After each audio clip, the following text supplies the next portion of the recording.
How you guys doing? Today we're going to talk about winterizing your camper, different products. Oh, different ones. What's the difference? Um, I always use the Walmart's brand. This is the first time I've seen this brand in the winterizing for RVs and boats and everything. This one's good for negative 100 degrees. This one's only good for negative 50 degrees. The reason why I have two bottles is because I forgot to shut off the drain points for the hot water heater in the fresh tank, so everything just went out the camper. I really don't know which one's better. Maybe you guys could comment below. There's difference in the color. It's more pink. That's more like orange color, orange pink. And then another thing is there a right way or is there a wrong way to winterize your camper?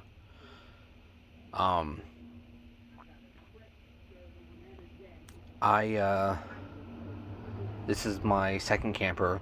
Never had no problem with it. I did forget to winterize it one year when I first got the camper, and the lines broke, and I had to go through the process or whatever of replacing them. This camper we had for about 3 years now. I never had a problem with it, but this is my second season winterizing this camper. In California, you really don't have to winterize it where I lived at. So the way I do it is, this is the first time I did it this way though.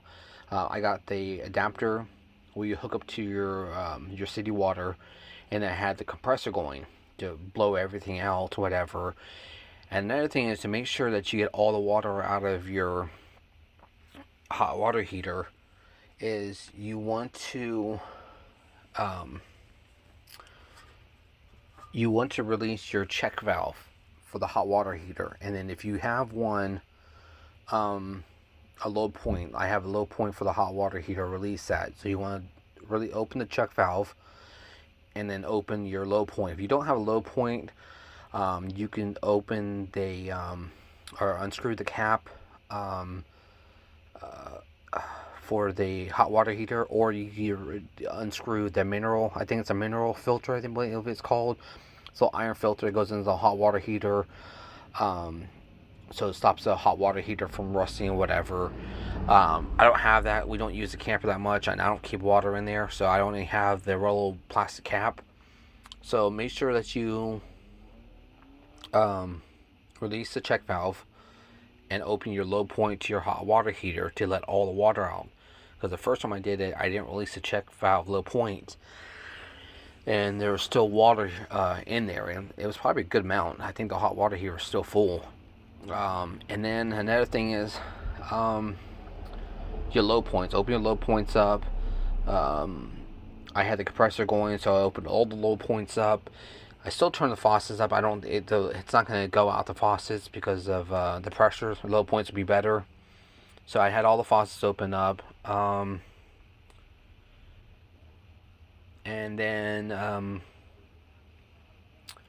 I blew all the water and the air out of there. And then another thing I didn't do, which I don't think I have to, is I didn't winterize this. I don't know if I should. It's the side thing, whatever. I don't think we used it. I don't know if I should just go ahead and hook the pump up to it, and then go ahead and winterize that just in case. Everything else has been winterized. This has antifreeze in it. The faucet does. The toilet does. The shower does. I'd had the pump on for all that. And what else? Oh, I did also put some antifreeze in the P-traps. I didn't do the shower one yet. I have to do it when I take the camper off the truck. Because it's a little level. It's kind of hard to get in there. So let me know if I should. Like I said, I don't know. Oh, here it is. Here's a hose for that. if I should do that. Another thing is to make sure you shut. They say not to. I don't know if this says it to.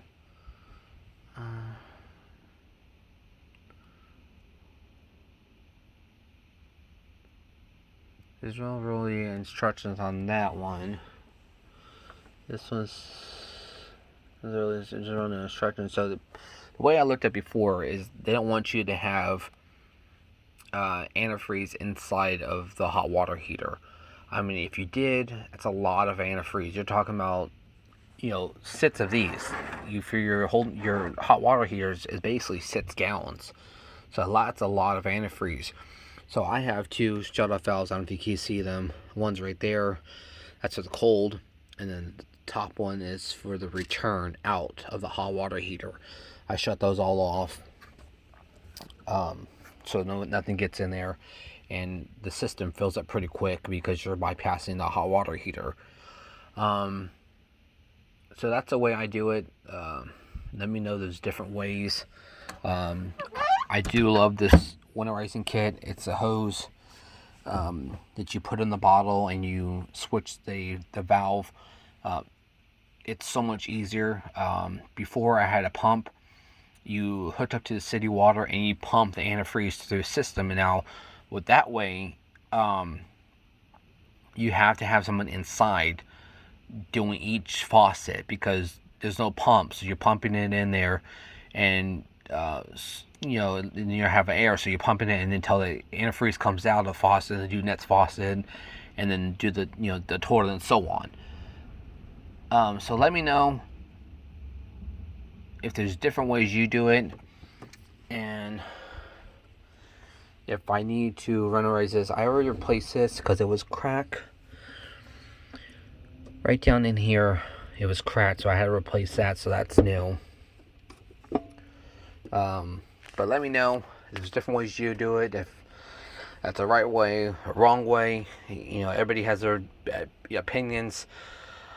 I never had a professional do it. I don't think there's really no need to pay someone to do it. It's not that hard. I really suggest that someone gets a winterizing kit that transfers your pump into the pump for the antifreeze. It's just so much easier.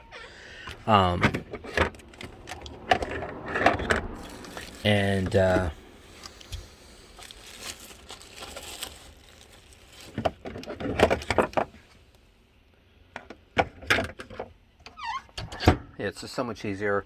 And then let me know another thing too is, like, before, when I would have the camper at my house, have to have the heater on like at 40 degrees. Do people have heaters on while the camper's in storage? Is there a point? There's no waste. I did have to pull the fuse off for mine because I got the wrong thermos. This does not go off. The lowest it goes is 50 degrees. So it's going to be constant going on in the wintertime, because if it's, right now, like I said, it's 50 degrees in here. It's 40 something degrees outside. And then another thing too, it's with their fridges. Like this is all cleaned out already. It's I did that. The lights unplugged, or the light bulbs taken out. And do people leave their, how far to leave your freezer? Do you leave it cracked? Do you shut it? What do you guys do from that point? I always kept mine shut after cleaning it. I don't know. Like I said, is there a right way to winterize your camper, or is there a wrong way?